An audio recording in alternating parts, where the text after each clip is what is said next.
السلام علیکم۔ الحمدللہ رب العالمین، الصلاۃ والسلام علی رسولہ الکریم وعلی آلہ وصحبہ اجمعین، اما بعد فاعوذ باللہ من الشیطان الرجیم، بسم اللہ الرحمن الرحیم۔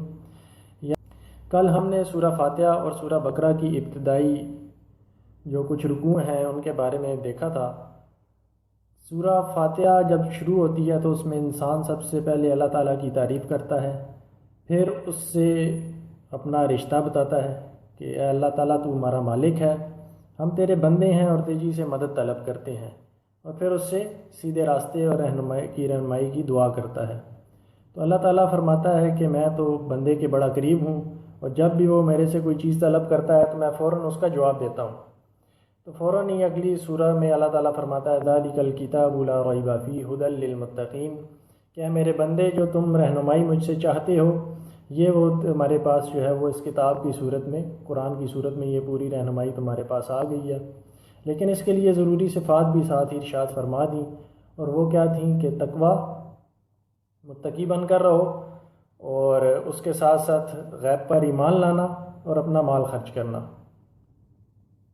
تو یہ صفات اپنے اندر پیدا کرو گے تو اس کتاب ہدایت سے جو ہے وہ تم مستفید ہو سکتے ہو۔ پھر اس کے بعد آگے جب چلیں تو سورہ بقرہ کے آغاز میں اللہ تعالیٰ نے دو گروہوں کا ذکر کیا کہ انسان کی فلاح کے لحاظ سے دو گروہ ہیں۔ ایک وہ جو اللہ تعالیٰ کی آیات پر ایمان لے آئے اور ان پر عمل کیا تو وہ کامیاب ہو جائیں گے، ان کے لیے اللہ تعالیٰ کی رضا اور اس کا انعام ہے۔ اور دوسرے وہ جو اللہ تعالیٰ کی آیات کا انکار کریں گے اور وہ حقیقت میں ناکام اور نامراد ٹھہریں گے۔ اس کے بعد اللہ تعالیٰ جو ہے وہ اگلے رکوع میں انسان کو سمجھاتا ہے کہ دیکھو یہ سارا جو کائنات کا نظام ہے یہ میں نے تمہارے لیے پیدا کیا ہے۔ آسمان کو میں نے اٹھایا، زمین کو ہموار کیا، تمہیں یہاں پر میں لے کے آیا، تمہارے لیے بارشوں کا نظام ہے، ہوا کا نظام ہے۔ تو ان ساری چیزوں کو بھی دیکھ کر تم پھر بھی اگر مجھے نہ پہچانو تو یہ تمہاری بدقسمتی ہے۔ پھر اس سے اگلے رکوع میں اللہ تعالیٰ انسان کا جو وجہ تسمیہ تھی وہ بیان کرتا ہے۔ وہ جو اولین واقعہ جو اللہ تعالیٰ نے انسان فرشتوں سے ذکر کیا کہ میں ایک انسان کی جو ہے وہ مخلوق پیدا کرنا چاہ رہا ہوں جس کو میں خود اختیار دوں گا اور اس کی آزمائش کروں گا۔ پھر اس کا شیطان کے ساتھ موازنہ، شیطان کا سجدے سے انکار، پھر جنت میں رکھا گیا آدم علیہ السلام کو، حوا علیہ السلام کو، پھر شیطان کا ان کا بہکاوے میں آ جانا، تو اللہ تعالیٰ نے انہیں پھر زمین پر اتار دیا۔ اس کے ساتھ کہ حضرت آدم علیہ السلام نے اللہ تعالیٰ سے معافی طلب کی اور اللہ تعالیٰ نے ان کو معاف کر دیا، اور شیطان جو ہے وہ ڈٹ گیا اور اس نے کہا کہ اے اللہ تعالیٰ میں تیرے سیدھے راستے پر کھڑا ہو جاؤں گا، اور جو بھی تیرے بندے سیدھے راستے پر چلنے کی کوشش کریں گے، صراط مستقیم پر چلیں گے، ان کو وہاں سے بھٹکاؤں گا، اور تو اکثر لوگوں کو جو ہے وہ شکر گزار نہیں پائے گا۔ اس نے چیلنج کیا تھا اللہ تعالیٰ کو کہ لَأَقْعُدَنَّ صِرَاطَكَ الْمُسْتَقِيمَ، اے اللہ میں تیرے سیدھے راستے پر بیٹھ جاؤں گا اور تیرے بندوں کو بھٹکاؤں گا، اور تو اکثر بندوں کو شکر گزار نہیں پائے گا۔ تو اللہ تعالیٰ نے فرمایا کہ تم جاؤ، نیچے اتر جاؤ، تم دونوں ایک دوسرے کے دشمن ہو، کھلے کے کھلے دشمن ہو تم دونوں ایک دوسرے کے، اور ایک وقت مقرر تھا تمہیں دنیا میں ہی رہنا ہے، اور اس کے بعد اللہ تعالیٰ اس کے بعد جو ہے وہ میں تمہارے درمیان فیصلہ کروں گا۔ اب اس کے بعد اللہ تعالیٰ ایک ایسی امت کو لیتا ہے جو ہزاروں سال تک ایک دنیا کی اللہ تعالیٰ نے اس پر فضل کیے رکھا۔ فضل سے مراد یہ ہے کہ اللہ تعالیٰ نے اس قوم کو چنا، اس قوم کو دنیا کا امام بنایا، اس کو اپنی تعلیمات دیں، اس میں اپنے پیغمبر اٹھائے۔ یہ قوم تھی بنی اسرائیل کی، اولاد یعقوب علیہ السلام، جو حضرت ابراہیم علیہ السلام کے پوتے تھے۔ ان پر اللہ تعالیٰ نے فضل کیا، ان کو دنیا کی امامت دی، اپنے علم سے نوازا،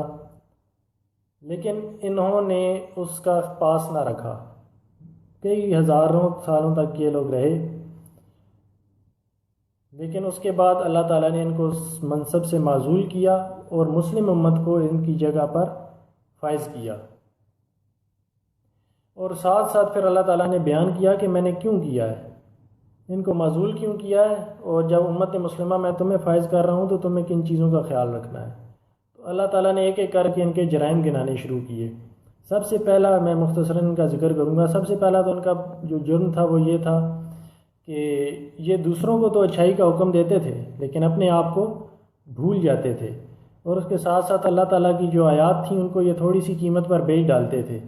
اور حق جو تھا اس کو یہ چھپاتے تھے اور باطل کے ساتھ ملا کر مشتبہ بنانے کی کوشش کرتے تھے۔ اور اللہ تعالیٰ نے ان کو پھر جو ہے وہ اپنے احسانات یاد دلائے کہ تم فرعون کے غلام ہوتے تھے،